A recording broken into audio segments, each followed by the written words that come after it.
Ethics panel को जो समझ में आया इन्वेस्टिगेशन के बाद उन्होंने अपने रिकमेंडेशन भेजे हैं, स्पीकर साहब को गया है।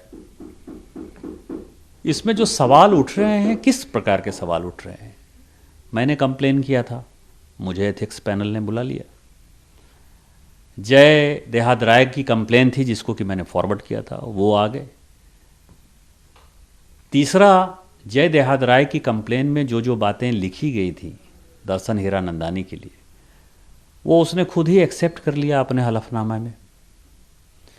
और तीसरा, जो जानकारी चाहिए थी महुआ मैत्रा से, वो एथिक्स पैनल ने पूछ लिया। तो चार ही तो इसके पार्टनर थे ना, चार ही आदमी थे, ये चीज़ें चार आदमी के बीच में थी। जय देहात राय ने कुछ क्वेश्चन उठाए कि इस तरह की घटनाएं जो है महुआ मैत्रा सांसद के नाते अनएथिकल कंडक्ट कर रही हैं। मुझे उसमें कुछ सब्सटेंस दिखाई दिया, मैंने लोकसभा स्पीकर को पत्र लिख दिया। जितना उसका बेस था जय देहात राय का, जो जो बातें उसने कही थी कि इसके लॉगिन बाहर से हुए, उन्होंने हीरानंदानी के लिए क्वेश्चन पूछे, हीरानंदानी ने इनको गिफ्ट्स दिए, वो सब हीरानंदानी ने अपने हलफनामे में एक्सेप्ट कर लिया। महुआ मैत्रा जी से जो कुछ भी पूछा गया, जो एथिक्स कमेटी के मेंबर्स ने जो जो मीडिया में कहा है, उसके आधार पर मैं अपनी जानकारी नहीं बता रहा हूँ, नहीं तो हो सकता है कल को मुझे भी कहे कि 275 में जो है इनको कहाँ से पता, या जो महुआ मैत्रा बोल रही हैं उसके हिसाब से। उन्होंने किसी प्रश्न का जवाब नहीं दिया। आप इनकम टैक्स मान लीजिए 2 लाख रुपया भर रहे हैं और आप साल में जो है 10 बार यदि विदेश का दौरा कर रहे हैं, तो एथिक्स कमेटी पूछेगी ना कि इस दौरे का खर्चा कौन दे रहा है, कहाँ होटल में रह रहे हैं, आपका ट्रैवल बिल कौन दे रहा है, ट्रैवल एक्सपेंस कौन दे रहा है। खुद उन्होंने कहा कि स्कार्फ हमको दिया, हमने बॉबी ब्राउन का जो है लिपस्टिक मंगा लिया। इस तरह की जो बातें हैं उसमें साफ स्पष्ट है कि दर्शन हीरानंदानी ने अपने हलफनामे में जो कहा उसका कोई भी जवाब महुआ मैत्रा जी के पास नहीं था, ना लॉगिन का था, ना राष्ट्रीय सुरक्षा का था, ना गिफ्ट लेने का था। तो इसके आधार पर एथिक्स कमेटी ने फैसला कर दिया। तो इसमें कौन सा गलत किया? आपने बहुत ही गंभीर इसको जरा डिटेल्स में बताइएगा कि क्या आपको। मैं आज दिल्ली में हूँ, मैं आपसे बात कर रहा हूँ। मुझे कोई काम करना होगा तो मैं दिल्ली में करूँगा। मेरे पीए भी दिल्ली में है।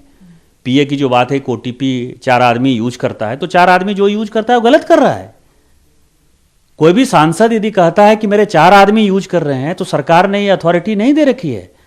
हम इस मकान में यदि हैं तो इसके किराएदार हैं। यदि ईमेल आईडी मेंबर पोर्टल मिला है तो सांसद होने के नाते मिला है।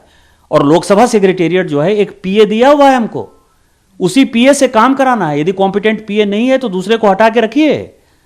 ये नहीं है कि आप बाहर किसी को जो है अपना इंफॉर्मेशन मैसेज दीजिएगा।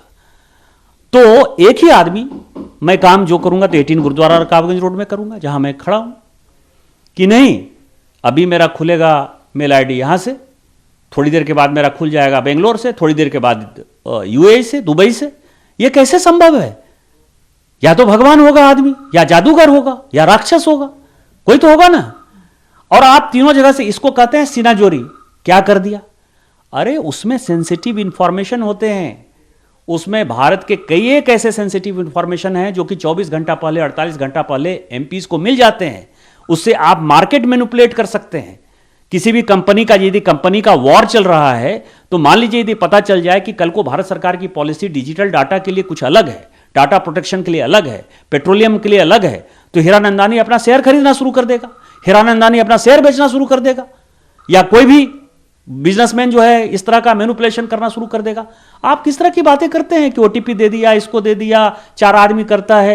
ये जितने लोग कह रहे हैं बकवास कर रहे हैं। और मैं कह रहा हूं कि जितने भी सांसद ये बात कहते हैं कि मेरा डाटा 4 आदमी देखता है, वो सभी जो है क्वेश्चन के दायरे में हैं। और इसका मतलब ये नहीं है, आज एक ट्वीट जो है बहुत बढ़िया था कि एक टिकट चेकर ने जो है 5 आदमी को विदाउट टिकट पकड़ लिया, तो उसमें से 100 आदमी चल रहे थे, 5 आदमी पकड़ा गए, तो वो 5 आदमी कहता है कि उस 95 को पकड़ो तब मैं दोषी होऊंगा। ऐसा नहीं है, जो पकड़ा गया वही दोषी है। और इस पूरे केस में महुआ मैत्रा ने राष्ट्रीय सुरक्षा के साथ खिलवाड़ किया। उनके मैक्सिमम, हम यदि एमपी बनकर आते हैं तो एमपी बनते हैं अपनी कॉन्स्टिट्यूएंसी के लिए। वहाँ बिजली कैसे आएगा, पानी कैसे आएगा, शिक्षा की कैसे सुविधा होगी, स्वास्थ्य की कैसे सुविधा होगी, रोड कैसे बनेगा, इसके लिए जनता हमको चुनकर भेजती है। जनता हमको कॉरपोरेट की दलाली करने के लिए नहीं भेजती है। और जनता ये नहीं कहती है कि आप 61 में से 50-55 क्वेश्चन जो है केवल कॉर्पोरेट के लिए पूछिए, और वो क्वेश्चन आप जो है या तो दुबई से पूछिए, या आप गैम्बलिंग के लिए, गैम्बलिंग में जो है कई एक इनके चिट्ठी होंगे। मैंने देखा है कि इसके एक गैम्बलिंग किंग से जो पुणे बेस्ड है और जो बेंगलोर में जिसका ऑफिस है, बेंगलोर से कई एक बार जो है आईडी खुला है, मेंबर पोर्टल खुला है, या तो दुबई से खुला है या बेंगलोर से खुला है। 61 में से आपको मैं बता दूं कि कम से कम 57 बार या तो बेंगलोर से खुला, या नहीं तो या तो बेंगलोर ये जाते रहती होंगी, ये बताएं कि बेंगलोर में हम वहां मौजूद थे। तो इस तरह की घटनाएं हैं, इन्होंने गलत काम किया है, और जो एथिक्स कमेटी ने यदि इस तरह का निर्णय लिया है तो अच्छा निर्णय लिया। लेकिन एथिक्स कमेटी पर भी सवाल चाहिए था, आखिर क्यों नहीं किया गया? सिर्फ एक एफिडेविट के आधार पर जो उन्होंने हलफनामा दिया उसी को देखते हुए सर तमाम चीजें आखिर क्यों? ये लोग, मुझे लगता है कि देश के नियम कानून के बारे में इनको नहीं पता है।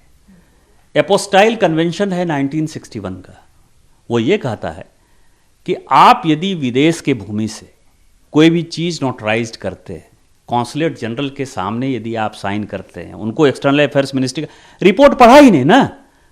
रिपोर्ट में गृह मंत्रालय ने क्या लिखा, आईटी मंत्रालय ने क्या लिखा, या एक्सटर्नल अफेयर्स मिनिस्ट्री ने क्या लिखा, या एपोस्टाइल कन्वेंशन क्या है, इसके बारे में पता ही नहीं है।